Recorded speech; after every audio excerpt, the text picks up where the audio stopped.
அடுத்து சிந்து வீடியோவில் நம்ம இதை பற்றி பார்க்குறோம் அப்படின்னு பார்த்தீங்கன்னா, நம்ம லைஃப்பில் நம்ம குட்டாக இருக்கிறதுக்கு, நேர்மையாக இருக்கிறதுக்கு நிறையா வழிகள்லாம் கண்டுபிடிச்சி வச்சுருப்போம். அதில் ஒன்று என்னென்னு பார்த்தீங்கன்னா, நார்மலாக நம்ம சும்மா இருக்கிறது தான். சும்மா இருந்துட்டு சும்மா நம்ம அன்றாட வேலைகள் பண்ணிகிட்டு எல்லாமே சும்மா தானே இருக்குது. அப்படி சும்மா அன்றாட வேலைகள் நம்ம பண்ணிகிட்ருக்கிறது தான் நார்மலான ஒரு விஷயமா இருக்கும். அதுதான் நமக்கு நல்லதும் கூட. அதே மாதிரி இன்னொரு விஷயம் இருக்குது. அது என்னென்னு பார்த்தீங்கன்னா, ஒரு அன்பு பாதையாக நம்ம ஒரு செயல்படுறதுக்கான ஒரு சின்ன ஐடியா தான். அது என்னென்னு பார்த்தீங்கன்னா, நம்ம கண்களை கெஞ்சற மாதிரி வச்சுக்கிறது. சும்மா பாருங்க, ஒரு பையன் கெஞ்சற மாதிரி இருக்கும், ரொம்ப சோகமாக இருக்கான், ஆனால் பார்த்தா பரிதாபமாக இருக்கும். ஒரு உயிர் அன்பாக வருது, அதுக்கு அன்பாக உங்ககிட்ட வருது ஒரு நாய்க்குட்டி, அதை அழகாக தடவி கொடுக்குறீங்க. அப்போ அந்த நாய் எவ்வளோ அன்பாக இருக்குது பாருங்கள். இந்த நாய் மேலே நமக்கு ஒரு பிரியம் வருது, இந்த நாயை நமக்கு பிடிச்சிருக்கு. அந்த ஒரு எண்ணம் தானே அன்பு. அதுதான் அதை பார்க்கும்போது எப்படி பார்ப்போம், ஒரு மாதிரி கருணையாக பார்ப்போம், அன்பாக பார்ப்போம். அதுதான் கெஞ்சறது. அதான் அந்த அந்த குணம்னு சொல்லுவாங்க. அந்த குணத்தை நம்ம கண்களில் லைட்டாக கொண்டு வந்தோம்னா, ரொம்ப ப்ரெஷராகி ரொம்ப கஷ்டமாக வலிக்கிற மாதிரி நம்ம கண்களை அப்படி கொண்டு போகக்கூடாது.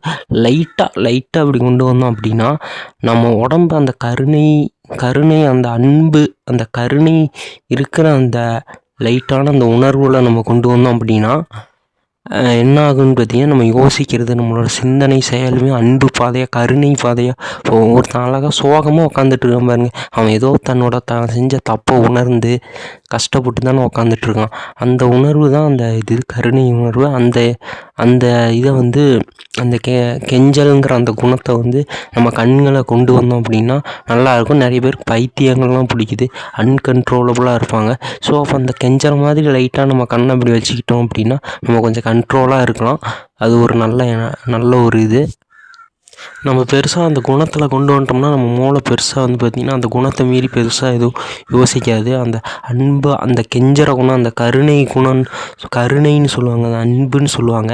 அந்த கருணை குணத்தை தான் அது கொண்டு வரும். அதுதான் கெஞ்சற மாதிரி நம்ம கண்கள் அப்படி வச்சுக்கிறது சொல்கிறது.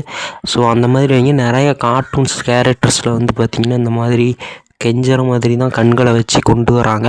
ஸோ அது ஏன் அப்படி கொண்டு வராங்க அப்படின்னு பார்த்தீங்கன்னா, எல்லாம் சும்மா இருக்கிற மாதிரி நம்மளும் சும்மா இருக்கிறது ஒரு டைப்பு. கொஞ்சம் நம்ம எண்ணங்களை கொஞ்சம் கட்டுப்படுத்தி கொஞ்சம் நேர்மையான ஒரு பாதையில் கொண்டு போகிறதுங்கிறது இன்னொரு டைப்பு. அதுக்கு நம்ம கெஞ்சற மாதிரி நம்ம கண்களை வச்சுருக்கணும். அப்படி நம்ம கெஞ்சற மாதிரி நம்ம கண்களை வச்சுக்கிட்டோம்னா நேர்மையான சிந்தனையில் நம்ம வாழ்க்கை பாதையை கொண்டு போகிறதுக்கு ஒரு முயற்சியாக இருக்கும். அதை பண்ணி பாருங்கள். கெஞ்சல் குணத்தை நம்ம கண்களில் கொண்டு வந்தோம் அப்படின்னா நம்மளோட சிந்தனைகள் அந்த கருணைங்கிற அந்த எண்ணத்தை தாண்டி பெருசாக எதுவும் சிந்திக்காது. அந்த கருணைங்கிற எண்ணத்துக்குள்ளேயே தான் சிந்திச்சுக்கும். நம்ம ஒரு நேர் வழியில் சிந்திச்சு நடக்கிறதுக்கு அது ரொம்ப உதவியாக இருக்கும். இந்த கெஞ்சல்ங்கிற அந்த செயல் ரொம்ப உதவியாக இருக்கும். அதுக்கு நம்ம கண்களில் கொஞ்சம் கெஞ்சற மாதிரி நம்ம வச்சுக்கணும். அப்படி நம்ம கெஞ்சும்போது நமக்கு கொஞ்சம் ப்ரெஷராக இருக்கும், வலிக்கிற மாதிரி இருக்கும்.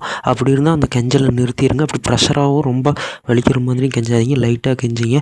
ஏன்னா நீங்கள் ரொம்ப ப்ரெஷர் ஆகிட்டீங்க அப்படின்னா ப்ரெஷரான எந்த வேலையும் செய்கிறதுக்கு பழக்கப்பட்டுருவீங்க.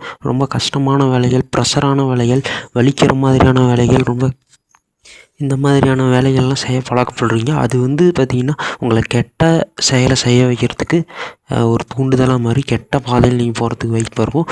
ரொம்ப லைட்டாக தான் கெஞ்சணும், அதை பார்த்து தான் கெஞ்சணும், கொஞ்சம் லைட்டாக தான் கெஞ்சணும், கொஞ்சம் பார்த்து ஜாக்கிரதையாக லைட்டாக தான் கெஞ்சணும்.